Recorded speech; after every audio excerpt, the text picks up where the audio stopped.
happens when you put 3 schools, 3 teachers, and 3 educational experts in one programme. What happens? You'll learn how to invest time to save time. Coming up, early years expert Jane Dixon offers NQT Leroy ideas on how to mark a larger than average class.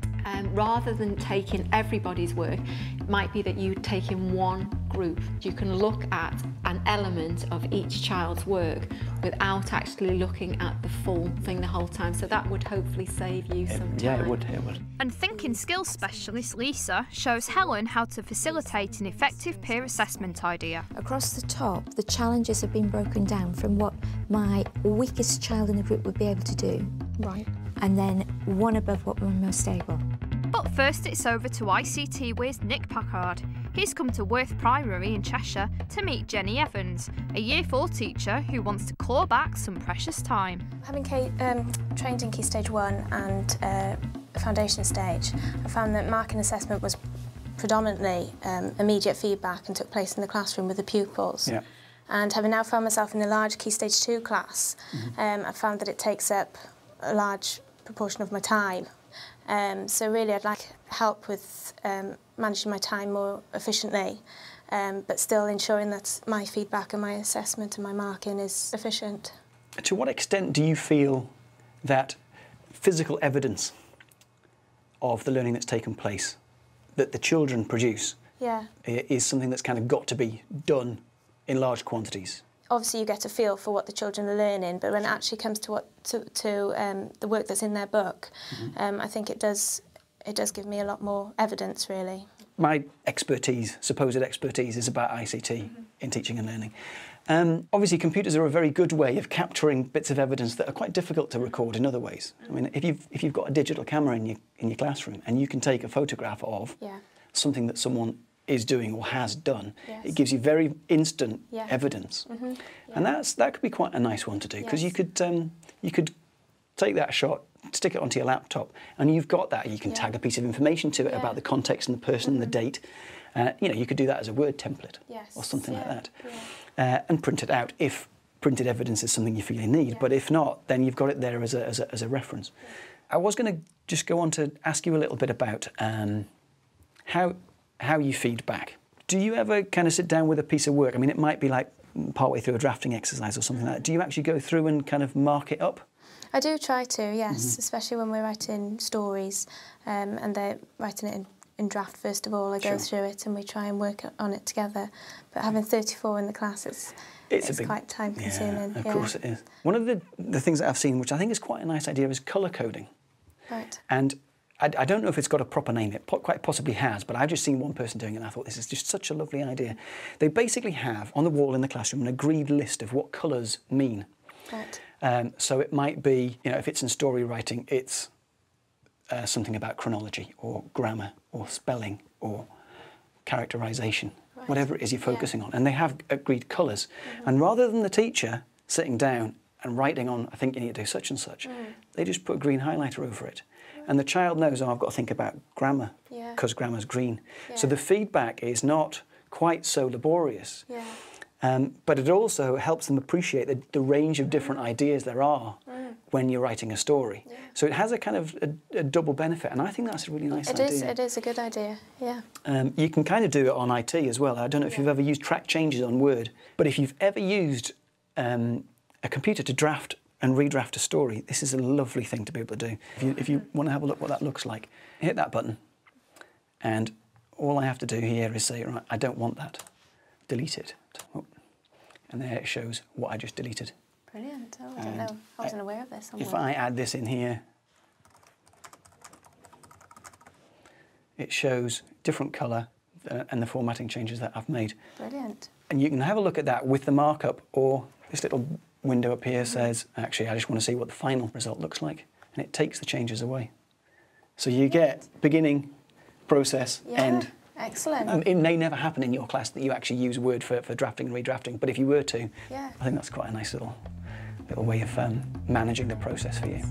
For copies of these resources and more of Nick's ideas, log on to our website at www.teachers.tv.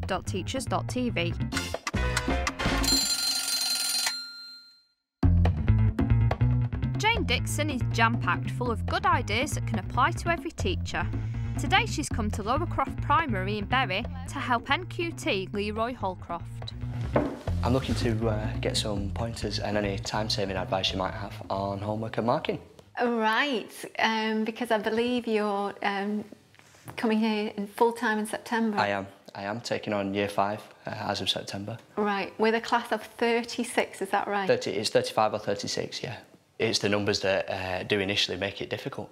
With 36, say I set 36 pieces of creative writing and having to sit down and mark all those when each child can write perhaps 2 sides of A4, it's a whole evening's work and perhaps the best part of the next morning. OK, I mean, I think obviously there are issues around other subject areas, but perhaps thinking maybe about the creative writing, might sort of just think about some sort of pointers there. Yeah.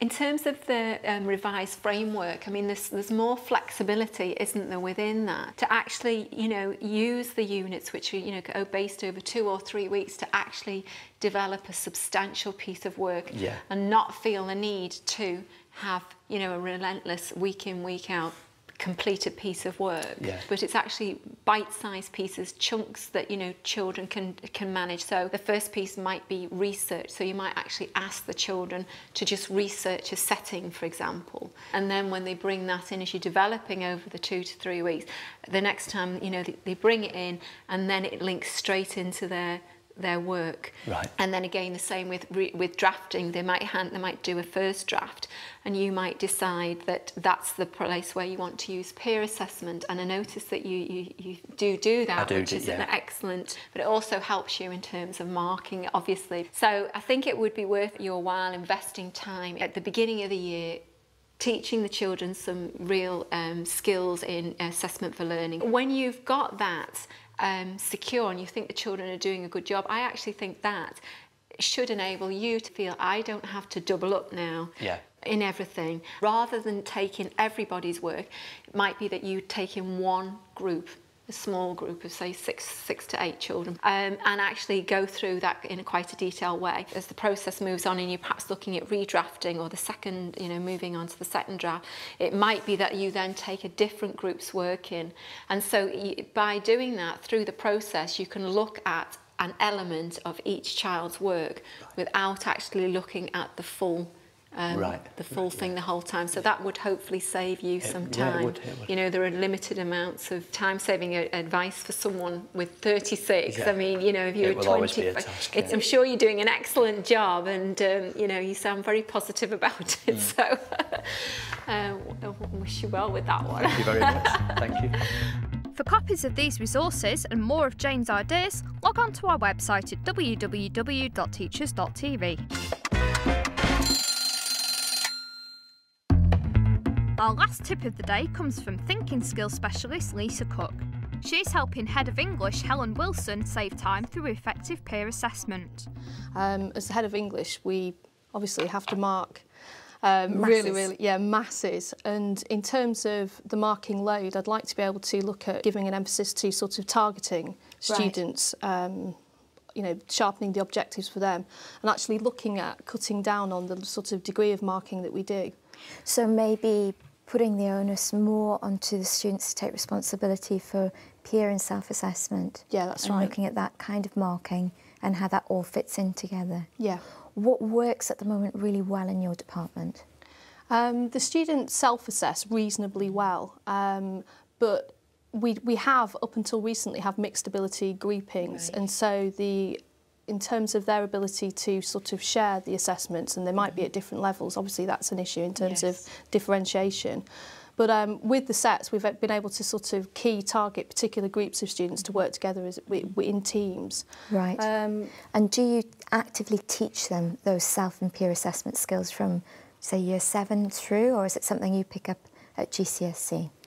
We do, but obviously with English, the nature of English, the actual, the language, you know, even though you break it down and there's help sheets and all the rest of it, that can be quite challenging for them. And the actual process of getting them to be more reflective can be quite difficult. So getting them to slow down in that process and to place the value on what you would like them to place the value on. Now, when I come into your classroom, I could see that you had the learning ladders, you use Bloom's taxonomy, and so that's something that the children are familiar with when they're talking about their work.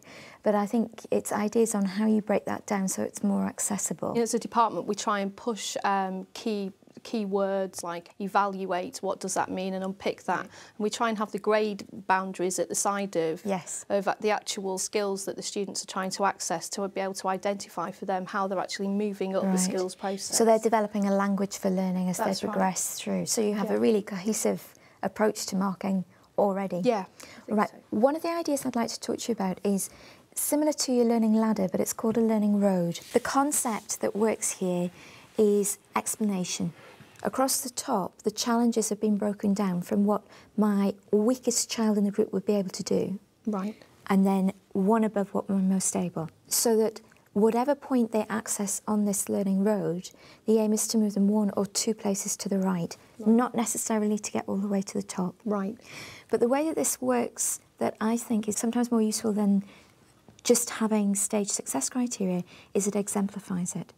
Excellent. So using literacy prompts underneath, even your weakest child would be able to work with somebody who's slightly more able and take their work and say, well, I can see that they are doing this stage because I can see it here. So your next step is to try this challenge, and I need to see these things taking place. And so it connects the actual objective to the language. Yes. And so they can actually marry those two together. So it's helping with the language prompts, like you've talked about, being familiar with the language, but they can physically see that that's there. Now, this is on an A4 sheet, but it could be something that's up as a full road across part of a wall in a classroom. No, that'd be excellent, actually. And I think in terms of all the different sorts of learners we have, and having the big picture is key to it all as well. You talked before about how marking can be onerous because there's so many different levels and layers, and it would be helping students to look and say, right, well, yes, there's levels and layers in the piece of work I'm doing, but in this one, this is the particular skill that we're focusing on. So that's how it would work with Year 7. But when I looked at the materials that you sent for me for GCSE, it was interesting the way that the exam board obviously set it out from U through to A star, but then they band things as well. Yeah. So it might be that in a particular set, you're focusing on your A star to C group and looking at what skills are actually going to push more into the A star group, which can be a bit elusive, and being really explicit about what is the difference between an A star and an A. And if it was set out so that it was broken into smaller stages of the actual cognitive part behind it. Right, yeah. So it's not just stage success criteria, it's what's the thinking that underpins it. And I think it's that can be quite elusive, both for the teacher and for the student, because if you have to unpick what the term evaluate means and that independence of thought and the shininess of what an A star actually means, it's actually decoding that for the student. Yeah. It's breaking that down so that they can see what precisely is it that makes it that particular grade. It might not be the A star grade, it may not be that huge leap from a D to a C. And what the thinking is, the quality of the thinking is. And we can use the words like evaluate, but what does evaluate look like at a D that's so different in a C? For copies of these resources and more of Lisa's ideas, log on to our website at www.teachers.tv. My top tip is, when you're working in an ICT suite and you want the class's attention, get them to turn their monitor screens off. That way, you'll have more of their attention, you won't have to be repeating yourself, and you'll get more things done.